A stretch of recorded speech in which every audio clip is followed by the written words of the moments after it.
On Saturday, Democratic presidential candidate Kamala Harris made a guest appearance on Saturday Night Live, which has sparked major concerns with the Republican base over the FCC and, quote, equal time rules.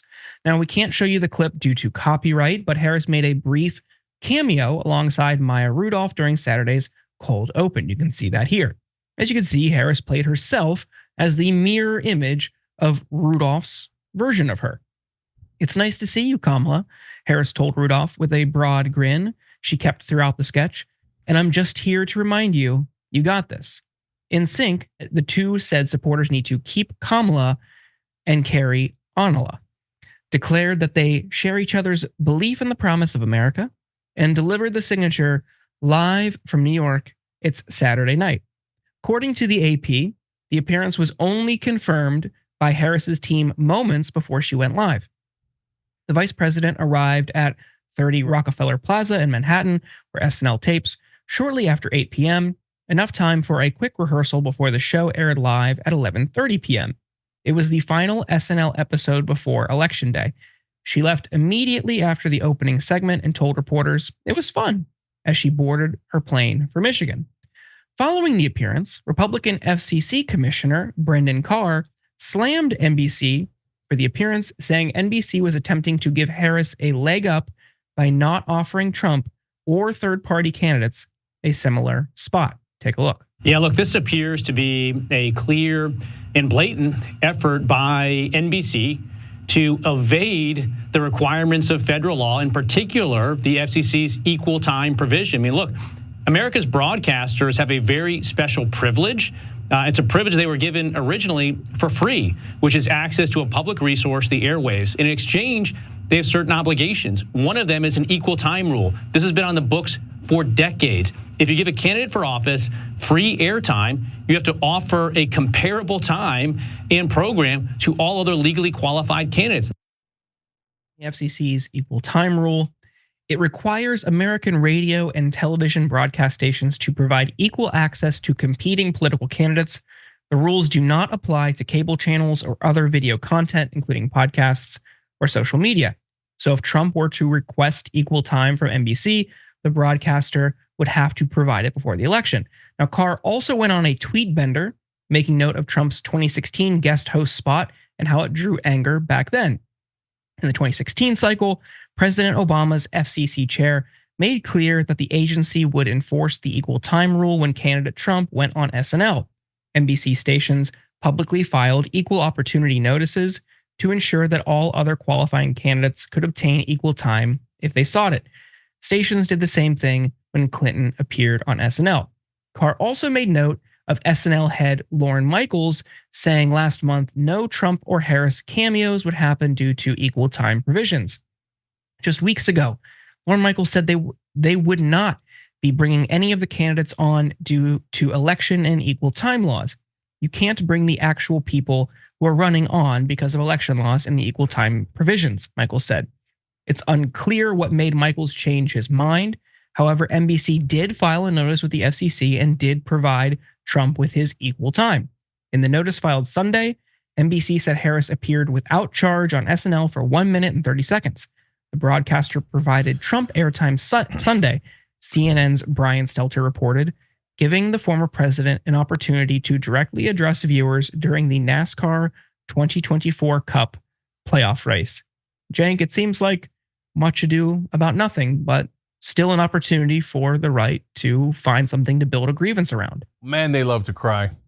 All right, so first of all, where does Bernie Sanders go to get billions of dollars in free media coverage that the networks robbed him of? I saw the major party candidates all over those networks in 2016 and 2020, especially in 2016. You know how much time ABC spent on Bernie Sanders in 2015? It was as he was miraculously closing a 40-point lead that Hillary Clinton had. They gave him 7 seconds of airtime in all of 2015 as he's doing one of the most miraculous rises in American politics. So I think these guys are monumentally full of crap. I don't think they ever enforce this to anyone but the major party candidates after they cry and complain. Brendan Carr is a Republican, so all of a sudden he's all in his emotions over it.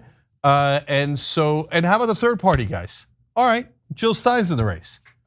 Where's her 2 minutes on NBC? Go ahead. I thought you said it applied to everybody. Where's her 2 minutes? Here's what's going to happen. NBC's going to go, yeah, right, third party candidates. You guys aren't even corporate candidates. And Carr and all the FCC isn't going to say anything about it at all. So this is a giant fluffing of the establishment candidates and giving them more and more free airtime to the detriment of every real populist candidate. And for the Trump guys, about this too, they're crying, oh, election interference, election interference. So how about when you got the SNL appearance in 2016? How come you weren't crying about it then? How come you didn't file any FCC complaints then? How come it wasn't election interference back then?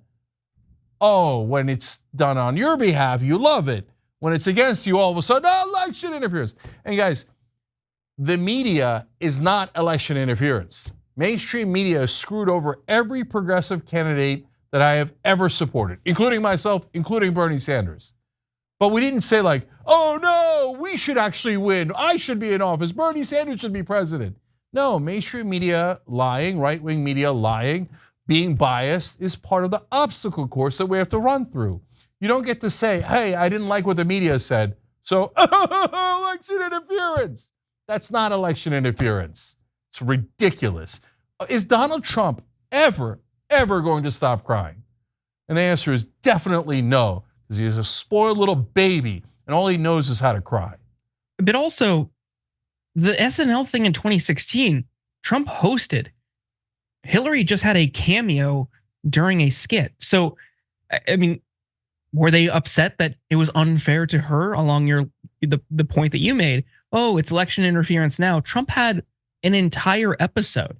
She just had a brief cameo. So if they're going by minutes and seconds, which Brendan Carr spent the weekend tweeting about, it has to match even down to the second. I mean, what's the big deal? Where was that then? Why aren't you upset on Hillary's behalf? So it's just kind of ridiculous, especially that he's in this position to influence the FCC. It's just so disingenuous. It doesn't matter. But I did find it funny that the 1 minute that he got was during a NASCAR event. Just like, all right. I mean, look, there's people, I'm sure, good people on all sides who like NASCAR, but are you really finding new voters in a NASCAR event? But NBC put out a statement saying that Chase Oliver will also get 2 minutes in prime time, that he's a libertarian candidate, and Jill Stein will also get 2 minutes. Oh, right, they put out no such statement. And Brendan Carr put out no such statement. The FCC put out no such statement because they're all giant liars.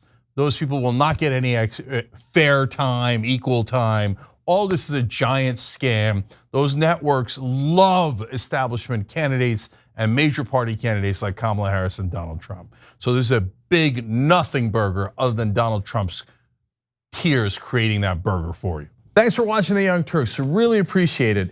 Another way to show support is through YouTube memberships.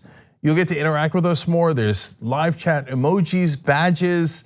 You've got emojis of me, Anna, John, JR. So those are super fun. But you also get playback of our exclusive member-only shows and specials right after they air.